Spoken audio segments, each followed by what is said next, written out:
The research station floated quietly in space far from any populated world. It belonged to the Viridian people, a species that looked like tall, thin creatures with smooth purple skin that glowed softly in the dark. They had 4 arms instead of 2, and their eyes were large and kind. The Viridians were scientists and artists. They had never known war in their entire history, which stretched back thousands of years. Commander Zixala stood in the control room of the station, watching her screens with growing fear. Her skin, which normally glowed a peaceful blue color, now flickered with orange patterns that showed her distress. She had been the commander of this station for 10 years, and in all that time nothing truly dangerous had ever happened. Until today. 3 massive warships surrounded the station. They belonged to the Dravok Empire, a species of tall reptilian creatures who believed that taking whatever they wanted was their natural right. The Dravok had been expanding their territory for decades, conquering peaceful worlds and forcing their inhabitants to work for them. They were not the most violent species in the galaxy, but they were strong enough and mean enough to terrify people like the Viridians. "Commander, our shields are down to 40%, said Mortep, her assistant. He was younger than Zixala, and his skin showed patterns of pure fear. "They will break through in less than 6 hours, maybe less than 5. Zixala pressed her hands against the console, feeling the smooth surface under her fingers. The station held something incredibly valuable. In their computers were the locations and details of 17 inhabited star systems in this sector of space. If the Dravok took that information, they could attack all those worlds. Millions of innocent people would be captured and enslaved. "We need help," Zixala said quietly. "Send out a distress call on all emergency channels." Mortep's skin flashed white with shock. "But Commander, there is only one species close enough to reach us in time." Zixala knew exactly who he meant. The humans, the species from the death world called Earth. Every species in the galactic community knew about Earth, even though most of them tried not to think about it. The planet was classified as a Category 12 death world, which was the highest danger rating possible. It was a world where almost everything could kill you. The weather was violent and unpredictable. The animals were fast and strong and had teeth and claws. Even the tiny creatures that humans could not see with their eyes could cause deadly diseases. Somehow, impossibly, intelligent life had evolved on that nightmare world, and those intelligent beings, the humans, had not just survived but had thrived. They had climbed to the top of their food chain without natural weapons like claws or venom or armor. They had done it through intelligence, through working together, and through an ability to be incredibly violent when they needed to be. 5 years ago, the Galactic Council had quietly made contact with Earth. The humans were still new to space travel, but they were learning fast, very fast. Most species in the galaxy tried to avoid the humans. They were polite about it, but the fear was real. Humans came from a world that should not exist, and they carried that world's dangers with them. "I know who you mean," Zixala said to Mortep. "Send the distress call to the human vessel. I know they have a ship patrolling this sector." "But what if they are as dangerous as the Dravok?" Mortep asked, his voice shaking. "What if we are inviting one predator to fight another?" Zixala looked at the screens showing the Dravok ships moving closer. Their weapons were charging for another attack. "Then we will deal with that problem if we survive this one. Send the message." Mortep's fingers moved over his console. The message went out across space, traveling faster than light through special communication channels that all spacefaring species could access. It was simple and desperate. "This is Viridian Research Station 47. We are under attack by the Dravok Empire. Our defenses are failing. We have less than 6 hours before they break through. We are unarmed civilians. Please help us. We are sorry to call on you. Please help." The message repeated itself over and over, broadcasting in all directions. Mortep had included the apology because he truly was sorry. Sorry that they had to ask the Deathworlders for help. Sorry that they might bring an even worse danger to their station. Time passed slowly. Every few minutes, the Dravok ships fired on the station's shields, testing them, wearing them down bit by bit. The shields that had been at 40% were now at 35%. Then 30%. "They are taking their time," said another member of the crew, a female named Kessa. "They are not in a hurry." "Why would they be?" Zixala replied bitterly. "They know we cannot fight back. They know no one will come to help us. Most species in the galaxy run away from the Dravok. They do not fight them." But even as she said those words, something changed on her screens. Her computer made a sound that indicated it had received a response to their distress call. Zixala's skin flickered with hope as she read the message. "This is Captain Jake Morrison of the United Human Space Vessel Defiant. We received your distress call. We are 4 hours away at maximum speed. Hold on, we are coming." 4 hours. The humans were 4 hours away, and they would need to travel faster than what was normally safe to get here in time. The shields would be gone in 5 hours, maybe less. It would be close. Very close. "They are coming," Zixala announced to her crew. "The humans are coming to help us." The crew's reaction was mixed. Some showed relief in their skin patterns. Others showed fear. One young crew member actually backed away from the console as if the humans were already there. "Will they arrive in time?" Mortep asked. They said 4 hours. "Our shields have maybe 5 hours left." Zixala tried to sound confident. "They will make it." "And then what?" asked Kessa. "One human ship against 3 Dravok warships?" "The human vessel is smaller than even the smallest Dravok cruiser. How can they possibly win?" Zixala had no answer to that question. She had seen the files on human military capability. On paper, their technology looked primitive compared to most galactic civilizations. They still used kinetic weapons, actual physical projectiles instead of pure energy weapons. Their ships were armored with metal alloys instead of energy fields. Everything about human technology seemed outdated. But there were other files too. Files that were classified and restricted, files about human history, about their wars, about what they did to each other before they learned to cooperate. Those files were terrifying. They showed a species that had turned their entire planet into a weapon. A species that had created bombs powerful enough to destroy their own civilization, and then had somehow stepped back from using them. "I do not know if they can win," Zixala finally answered. "But they are coming.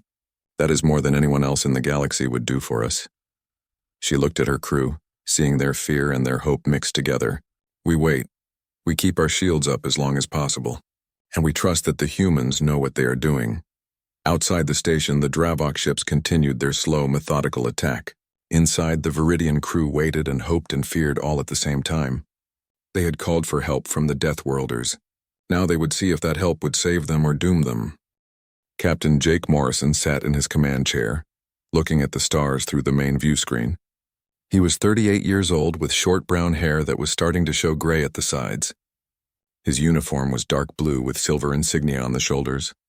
He had been in space for only 3 years, but he had been in the military for 20 years before that. Earth's military had needed experienced people when they started building ships to explore the galaxy. The ship he commanded was called the Defiant, and it was humanity's first real warship, designed for deep space. It was not the biggest ship humans had built, but it was fast and tough. More importantly, it had weapons that could actually hurt someone if needed. Beside Jake stood his second in command, Lieutenant Commander Lisa Hayes. She was 32, tall and athletic, with red hair pulled back in a tight bun. She had been an engineer before becoming an officer, and she understood every system on the ship better than anyone else. "Captain, we are picking up something on the emergency channel," said Ensign Peter Grant from the communications station. He was young, only 24, fresh from the academy.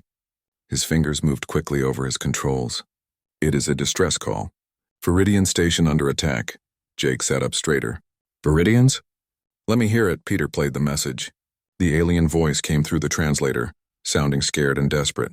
When the message apologized for calling them, Jake felt his jaw tighten. "They are apologizing," Lisa said quietly, standing beside his chair. "They are scared of us." "How far are they?" Jake asked. Lieutenant Carlos Rivera checked his navigation screens. He was the ship's pilot, a calm man in his 40s who had flown everything from helicopters to space shuttles back on Earth. 4 hours at maximum hyperspace velocity, Captain. Maybe 3.5 if we push the engines past their recommended limits. The message says they have less than 6 hours, Peter added. The Dravok are attacking them. 3 warships. Jake knew about the Dravok. Everyone in the human fleet had been given files on the various alien species they might encounter. The Dravok were conquerors, bullies who took what they wanted from weaker species. They had been expanding their empire for decades, and nobody seemed willing or able to stop them. "Battle stations," Jake ordered, his voice calm but firm. "All crew to combat positions. Carlos, get us there in 3.5 hours." "Sir, that will stress the engines significantly." Carlos warned. "We might damage them. Then we will fix them after we save those people. Go." The ship hummed as the engines powered up beyond their normal operating capacity. Jake felt the slight vibration through his chair. The Defiant was not designed to go this fast for this long, but it would hold together. It had to. "Lisa, what do we have for weapons?" Jake asked. Lisa pulled up a display on her tablet. "We have the standard railguns, missile batteries with both conventional and nuclear warheads. And we have those new drone fighters that Command wanted us to test. Oh, and we have the experimental-shaped charges that are supposed to punch through energy shields." "Supposed to?" Jake raised an eyebrow. "They worked in simulations," Lisa said with a slight smile. "But this would be the first real combat test." "Great. We are going to test experimental weapons against an enemy that has been fighting for decades." Jake shook his head, but he was not really worried. Humans had always been good at adapting, at using what they had in creative ways. "Pull up everything we know about Dravok ship designs and tactics." For the next 3 hours, the crew prepared. Jake studied the Dravok ships on his screens. They were big, heavily armored, with powerful plasma weapons. The Dravok preferred straightforward tactics: get close, hit hard, overwhelm the enemy with superior firepower.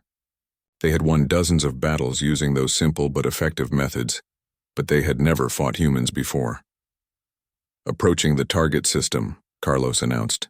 "Dropping out of hyperspace in 30 seconds. All weapons ready," Lisa confirmed. "Shields at maximum.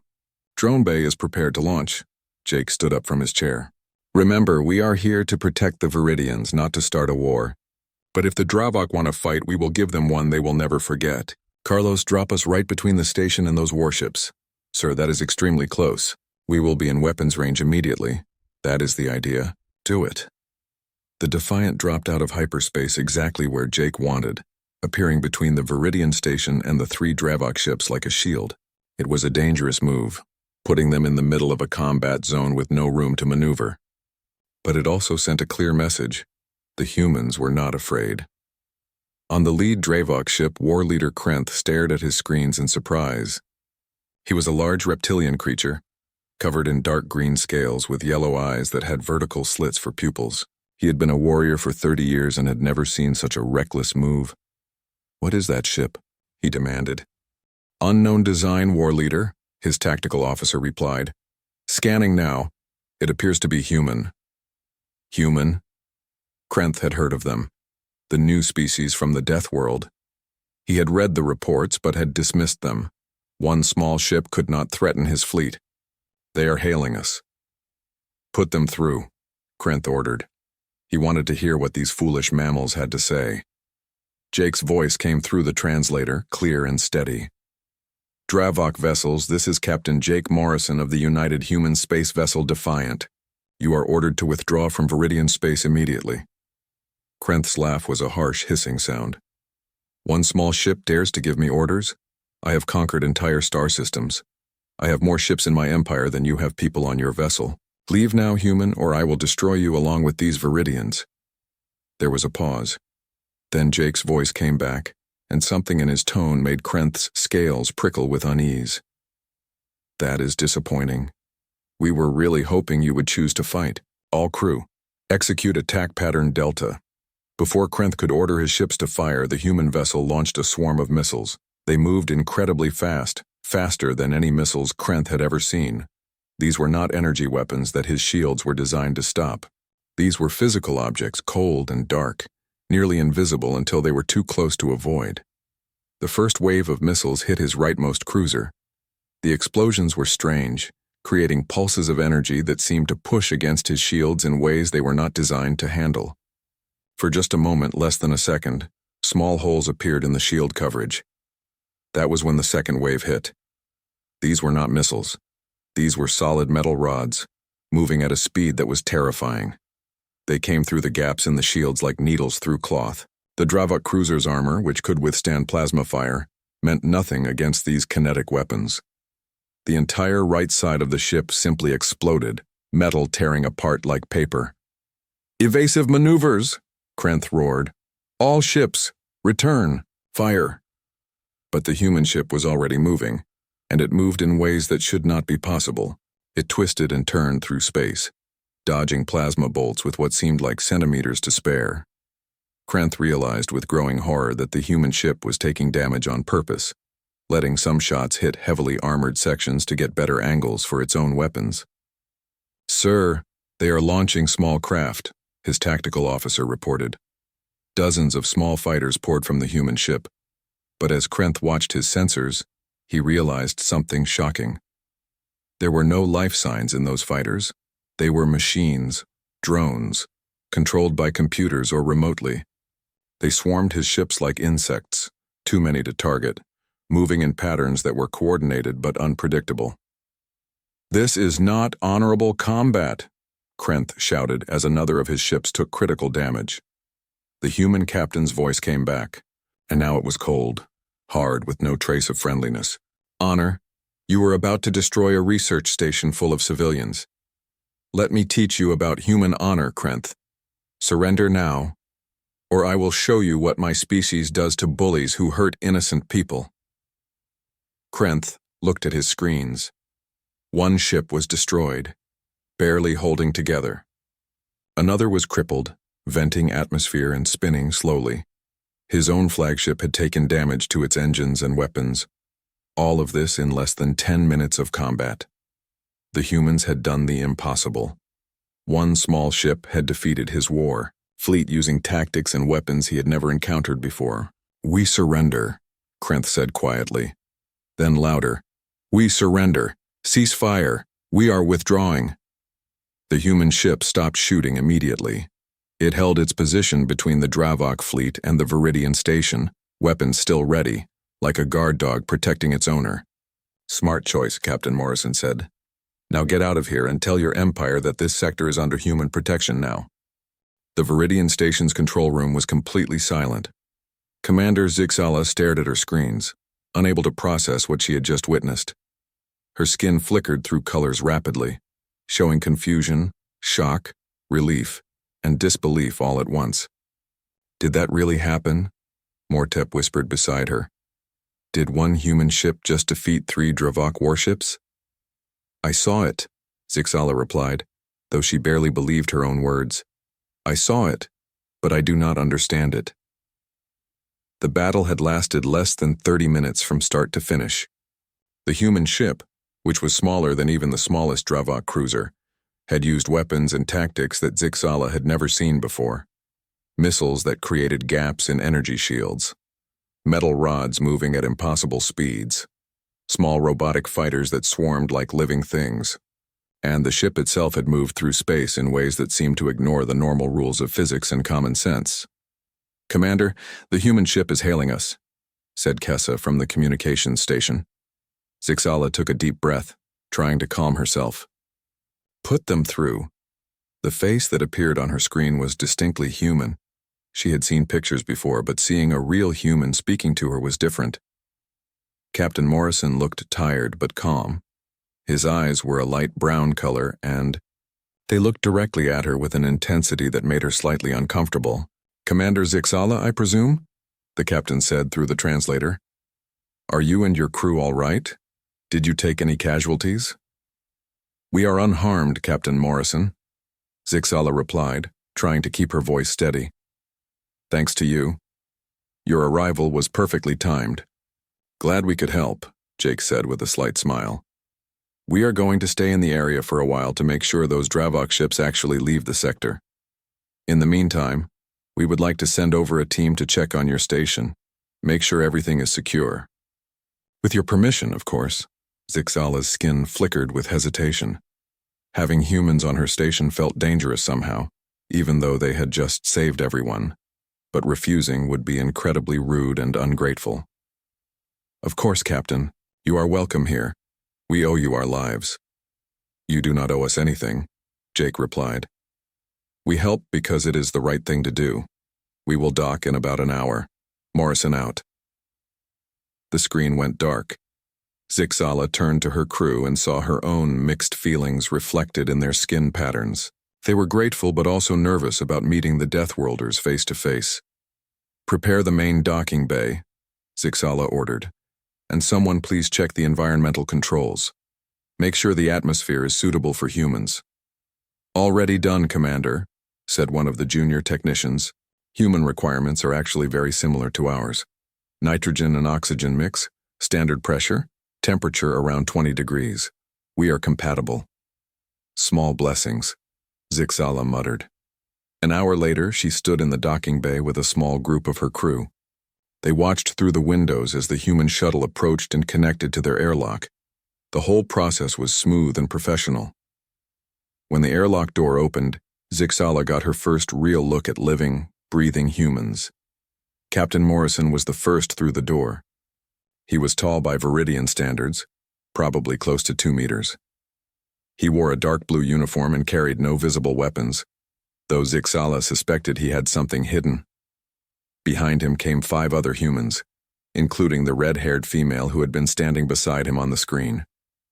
What struck Zixala immediately was how they moved. Every human moved with a careful grace that spoke of controlled strength. They were not aggressive, but there was something about them that screamed predator. Their eyes were forward-facing, designed for tracking prey. Their movements were efficient and purposeful. Even standing still, they seemed ready to react to danger. "Commander Zixala," Jake said, walking forward with his hand extended. "It is good to meet you in person." Zixala had read about this human greeting. She reached out with one of her 4 hands and touched his hand briefly. His skin was warm and his grip was gentle but firm. "Captain Morrison, welcome to our station. Please, allow me to introduce my senior staff." The introductions were awkward but polite. The humans were careful to move slowly and speak softly, clearly trying not to frighten anyone. The Viridians were equally careful, keeping their skin colors calm and welcoming. "This is my executive officer, Lieutenant Commander Lisa Hayes," Jake said, gesturing to the red-haired woman. "She is also our chief engineer and would love to see your station's power systems if you do not mind. We are always eager to learn from more advanced civilizations." Lisa smiled warmly. "Your biocrystalline technology is amazing. We have never seen anything like it. If you would be willing to share some information, our scientists back home would be incredibly grateful." Zixala felt her tension ease slightly. These humans were not acting like conquerors. They were acting like students, eager and curious.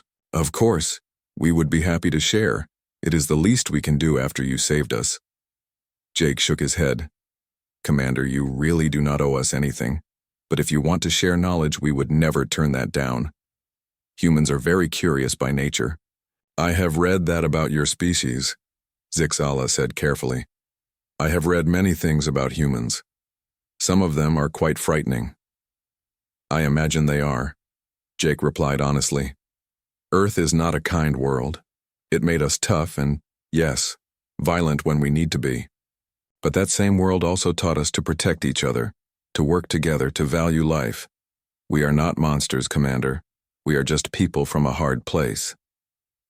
They walked through the station, while Jake's crew checked the systems and made sure everything was secure.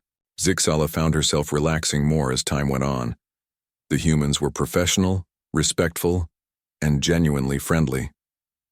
Lisa spent almost an hour talking with the station's engineers, asking questions and sharing ideas. The younger humans were excited about everything they saw, like children in a wonderful new place. "Your defensive systems need some upgrades," Jake said gently as they stood in the control room. "The Dravok broke through your shields fairly easily. If you do not mind, we could help you install some additional layers of protection. Nothing too aggressive. Just enough to give you time to call for help if something like this happens again." "You would do that?" Zixala asked, surprised. "Of course. Like I said, we are curious. We learn by doing, and helping you upgrade your defenses would teach us a lot about your technology. Plus, it would make us feel better knowing you are safer." Mortep, who had been quietly listening, finally spoke up. "Captain Morrison, may I ask you something personal?" "Sure," Jake replied. "Why did you come so quickly? You could have arrived slower, saved your engines from stress. You could have waited to see if the Dravok would leave on their own. Why did you risk your ship and your crew for people you barely know?" Jake was quiet for a moment, thinking. "When I was a young man, before I joined the military, I saw someone being attacked on the street. 3 men were beating up a smaller guy who could not defend himself. I could have walked away. It was not my problem. But my grandfather once told me something that I never forgot. He said that if you see someone who needs help and you do nothing, then you are part of the problem. So I did not walk away. I helped that person even though I got hurt doing it. He looked around at the Viridian crew. When we heard your distress call, we heard people who needed help.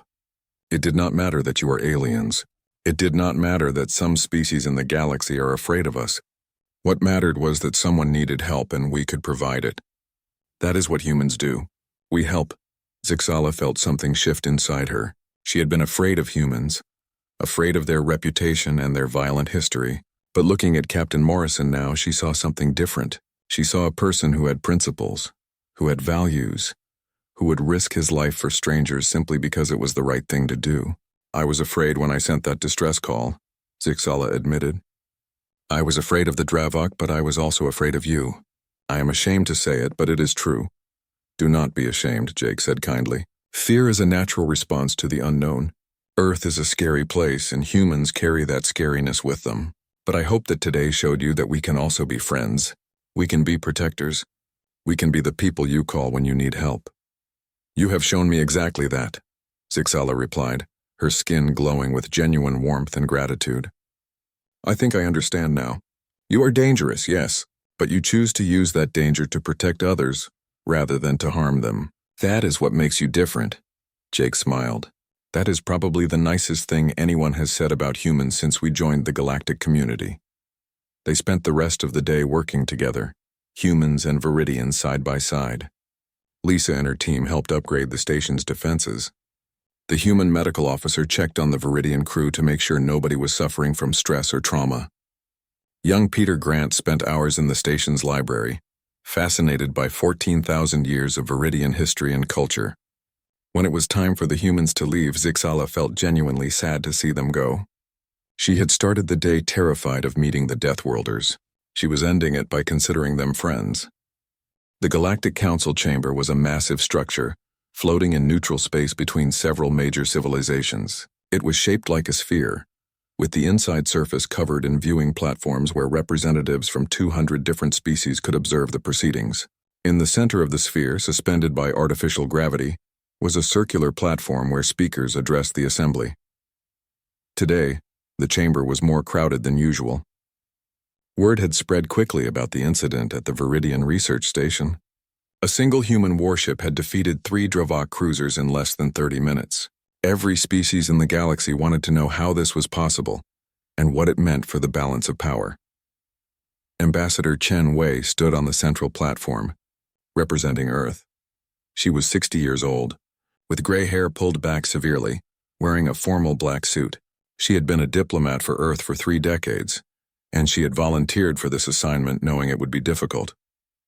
Most species were polite to her face but clearly uncomfortable with her presence. Honored members of the Galactic Council, Chen Wei began, her voice calm and measured. I am here to address the questions and concerns that have arisen regarding the defense of Viridian Research Station 47. A representative from the Krell Collective, a species that resembled large insects, clicked forward on its platform. Ambassador Chen, your species violated the non-intervention protocols. The Dravok Empire, while aggressive, has not been officially declared a hostile force by this council. Your ship had no authority to engage in combat. With respect, Representative Chen Wei replied. The Viridian sent a distress call on the emergency channels. Under galactic law, any species capable of rendering aid is obligated to respond. We responded. The Dravok ships fired first, and we defended ourselves and the Viridians. Your ship destroyed 1 Dravok cruiser and crippled 2 others. Spoke up another representative, this one from the Thessian hierarchy. The Thessians were tall, elegant beings who valued peace and diplomacy above all else. Such overwhelming force seems excessive for a defensive action. Chen Wei allowed herself a small, cold smile.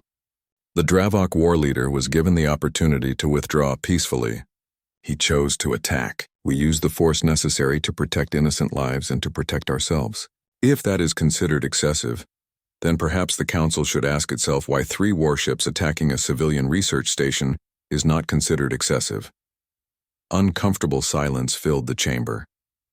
The truth was that the Dravok had been doing this kind of thing for years, and nobody had been willing or able to stop them.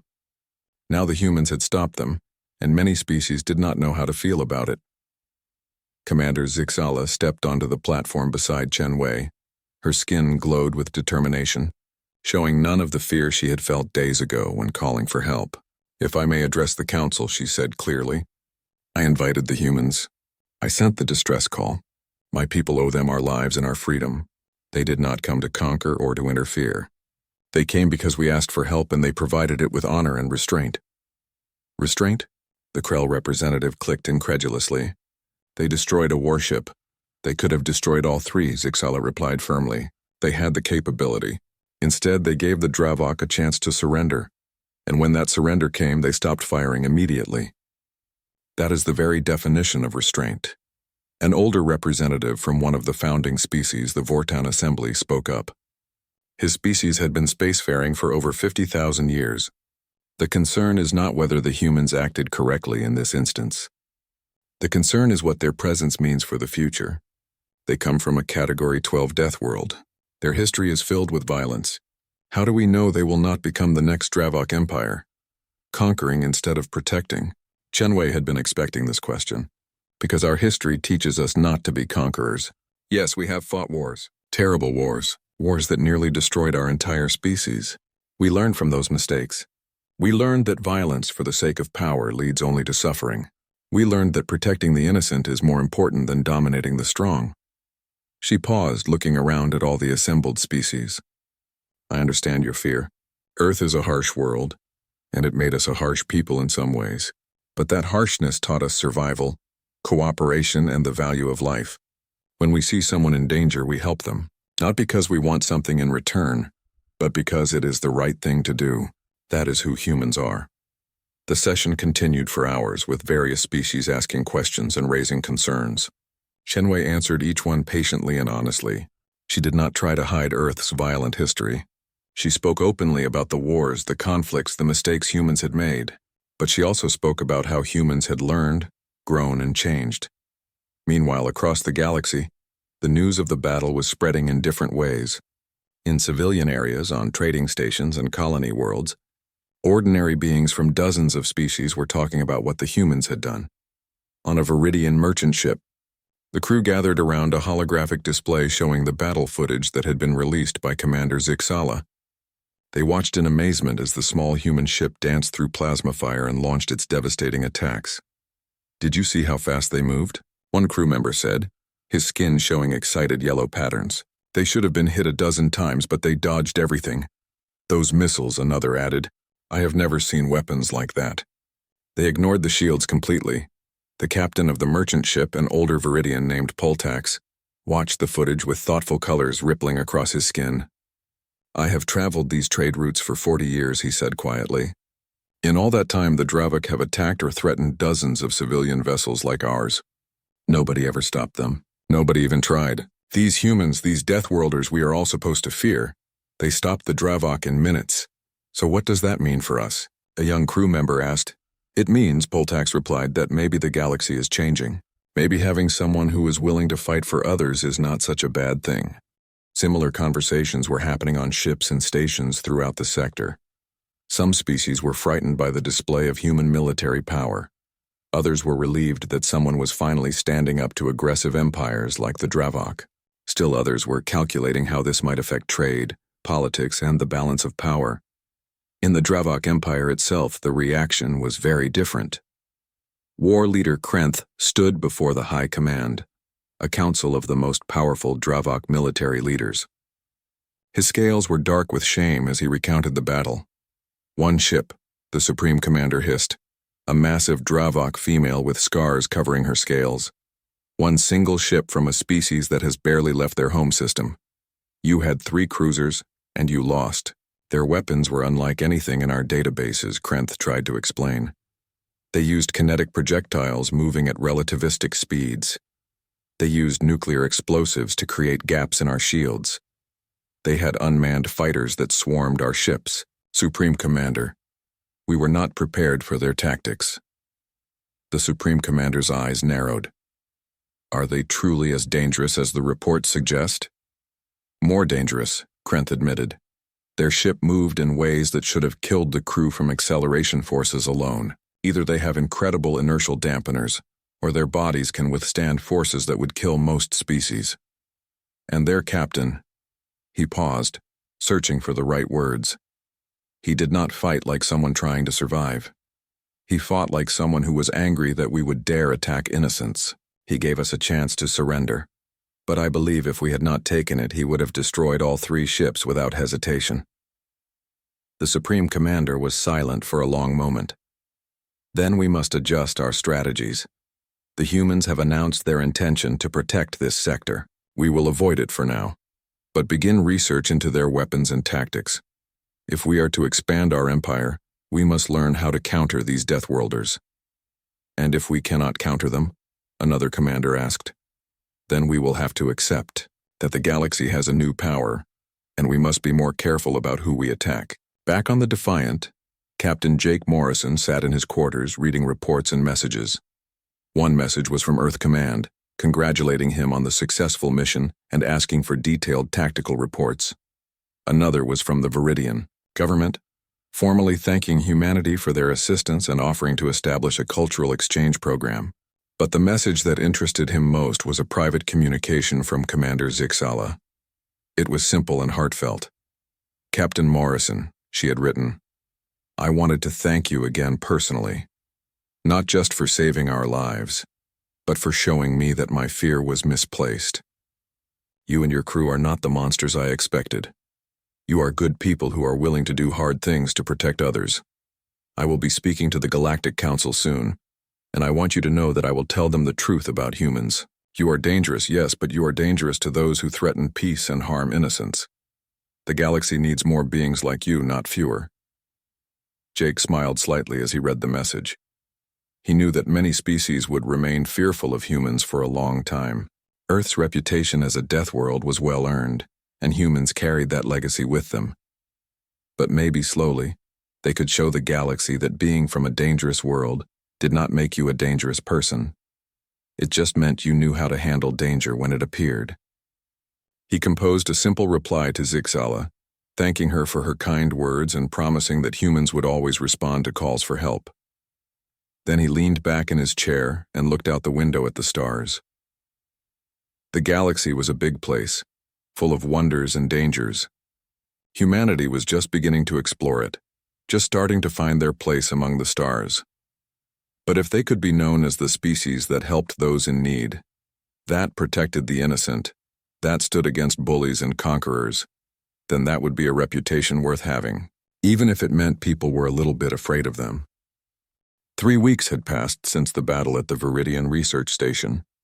Captain Jake Morrison stood in the observation deck of the Defiant, watching the stars slowly drift by as his ship moved through normal space. They were patrolling the sector, making sure the Dravok kept their word and stayed away from Viridian territory. The door opened behind him, and Commander Zixala entered. She had arrived 2 days ago on a Viridian diplomatic vessel, saying she wanted to see the humans again before she returned to her homeworld. Jake suspected she also wanted to see how humans lived when they were not fighting. Your observation deck is peaceful, Zixala said, her skin glowing a soft blue color that Jake had learned meant contentment. On our ships, we prefer to have windows everywhere. We like to see the stars, we like it too, Jake replied. Sometimes, after a hard day, I come here just to remember why we do this, to remember what we are protecting. Zixala moved to stand beside him, looking out at the vast darkness spotted with distant lights. I spoke to the Galactic Council yesterday, she said quietly. I told them everything about what happened here, about how frightened I was to call you, about how you saved us anyway, about how you treated us with respect and kindness. How did they react? Jake asked, mixed responses as expected. Some species are grateful that someone finally stood up to the Dravok. Others are worried about what human military power means for the galaxy. A few are already trying to figure out how to use your presence for their own political games, Jake sighed. Politics, we deal with the same thing back on Earth. Everyone has an agenda. But there were also some good responses. Zixala continued. Several smaller species, ones that have been bullied or threatened by larger empires, have sent private messages asking if humanity would be willing to establish trade agreements or mutual defense pacts. They see you as potential protectors. That is a lot of responsibility, Jake said thoughtfully. Earth is still new to all of this. We have only a handful of ships capable of deep space travel. We cannot protect the entire galaxy, I know. But you can protect those close to you. You can show the galaxy a different way of doing things. For thousands of years, the strong have taken what they wanted from the weak. The Galactic Council talks about peace and cooperation. But when the Dravok attacked us, where was the Council? Where were all the other species with their advanced technology and powerful ships? She turned to face him, her skin showing determined orange patterns. They were nowhere, Captain. They would have let us die or be conquered. Because intervening was too difficult, too risky, too complicated. But you came. One small ship from a species that has been spacefaring for less than a decade, and you came without hesitation. We did what anyone should have done, Jake said simply. But no one else did, Zixala replied. That is my point. Your species has something most of the galaxy has lost. You still believe in doing what is right even when it is hard or dangerous. They stood in silence for a moment, both looking at the stars. Then Jake spoke again. Can I ask you something personal, Commander? Of course, what changed? When you first called us, your message was full of fear. You apologized for contacting us, but now you are here, comfortable on a human ship speaking to me like a friend. What changed? Zixala's skin rippled through several colors as she thought about the question. I think, she finally said, I realized that I had confused danger with evil. Your species is dangerous. That is undeniable. You have weapons that can destroy ships in seconds. You have tactics that terrify experienced warriors. You come from a world that should not support intelligent life. But danger and evil are not the same thing. She gestured toward the stars. A supernova is dangerous. A black hole is dangerous. A gamma ray burst is dangerous. But they are not evil. They are simply forces of nature. I was treating your species like a natural disaster, something to be feared and avoided. But then I met you and your crew, and I realized you are not forces of nature. You are people who make choices, and you choose to use your danger to protect others rather than to harm them. Jake felt a warmth in his chest at her words. That might be the best compliment anyone has ever given humanity, he said with a slight smile. Lisa Hayes entered the observation deck, carrying a data pad. Sorry to interrupt, Captain, but we have received an interesting message from Earth Command. They want to know if we would be willing to host a delegation from the Viridian government. Some kind of cultural exchange program. Jake looked at Zixala with raised eyebrows. Did you arrange this? I may have suggested it to my government, Zixala admitted, her skin showing playful patterns. My people want to learn more about humans, not just your military capabilities, but your culture, your art, your history. We have had 14,000 years of civilization. You have had, what, 10,000? But your history is so much more intense, so much more dramatic than ours. We find it fascinating. Most species find our history terrifying, Lisa pointed out. Terrifying, yes, but also instructive. Zixala said, you have made so many mistakes, suffered through so many conflicts, and yet you learned from them. You grew, you changed. Most species in the galaxy have been peaceful for so long that they have forgotten how to defend themselves. They have forgotten that sometimes peace must be protected with strength. You remember. That makes you valuable. Jake considered this for a moment. Tell Earth Command we agree to the cultural exchange, he said to Lisa. It will be good for both our species to understand each other better. After Lisa left, Jake and Zixala talked for hours. She asked him about Earth, about what it was like growing up on a death world. He described a planet where the weather could kill you, where animals hunted with teeth and claws, where tiny organisms invisible to the eye could cause deadly diseases. But he also described the beauty of it. The oceans, the mountains, the forests, the diversity of life, the way humans had learned to love their dangerous home. It sounds terrifying and wonderful at the same time, Zixala said. That is a perfect description of Earth, Jake agreed. And I think it is a perfect description of humanity, too. We are terrifying and wonderful, dangerous and kind, violent and peaceful. We contain contradictions because our world demanded it. We had to be tough enough to survive, but cooperative enough to build civilizations. We had to be fierce enough to defend ourselves, but gentle enough to care for our young and our weak. That is why the galaxy needs you, Zixala said firmly. Most species are one thing or the other. The Dravok are warriors but lack compassion. My people have compassion but lack the ability to defend ourselves. You have both. You can fight when necessary, but you choose peace when possible. That balance is rare and precious. In the days that followed, more ships arrived in the sector. Some were curious traders wanting to see the humans up close. Others were diplomats from smaller species interested in forming alliances. A few were military vessels from larger empires, keeping a cautious distance but clearly observing and analyzing the human ship. Jake found himself giving tours of the Defiant to various alien species, explaining human technology and philosophy. He showed them the railguns and missile systems, but he also showed them the medical bay, the hydroponics garden where they grew fresh food, the recreation area where crew members relaxed and played games. He wanted them to see that humans were not just warriors. They were people with families, hobbies, dreams, and hopes. One visitor was particularly memorable. An old Thessian diplomat named Velsara came aboard, moving slowly with age but with eyes that were sharp and intelligent. She walked through the ship quietly, observing everything. Finally, in the observation deck where Jake had first talked with Zixala, she spoke. "I have lived for 300 years, Captain Morrison," she said in her musical voice. "I have seen empires rise and fall. I have watched species make first contact and either flourish or fail. And I have learned that the most important question about any species is not how strong they are, or how advanced their technology is. The question is this: what do they do with their power?" She looked at him with ancient eyes. "Your species has power, Captain. Perhaps more than you realize. The question now is what you will do with it. Will you become conquerors like the Dravok? Will you remain isolated like some species do? Or will you become something different, something new? We want to be protectors," Jake said honestly. "We want to be the species that people can call when they need help. We want to prove that coming from a hard world does not make you a hard person. It just means you know how to handle hard situations." Velsara smiled, a gesture that looked strange on her alien features but was clearly friendly. "Then perhaps there is hope for the galaxy after all," she said. "We have had thousands of years of peace, but it has made us soft. We have forgotten that peace is not the absence of conflict. Peace is the presence of justice protected by those willing to fight for it. Your species remembers this. Do not let the galaxy's fear make you forget it." As the weeks turned into months, a pattern began to emerge. Human ships began patrolling more areas, always in response to requests from local governments or species who felt threatened. They did not claim territory or demand tribute. They simply offered protection to those who asked for it. The Galactic Council debated endlessly about what this meant, but they could not deny the results. Pirate attacks decreased in areas where human ships patrolled. Aggressive empires became more cautious about expansion. Trade routes that had been dangerous became safe again, and slowly, gradually, the fear began to change into something else. Not trust, not yet, but respect. The galaxy was learning that the Deathworlders were not monsters to be feared, but allies to be valued.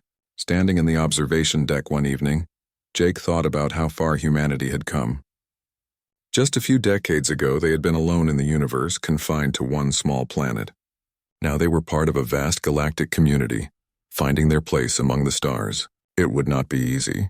There would be challenges, conflicts, misunderstandings, but humanity had faced hard things before and survived. They had learned from their mistakes and grown stronger, and now they had a chance to share those lessons with the galaxy. The Deathworlders had arrived among the stars, and the galaxy would never be the same.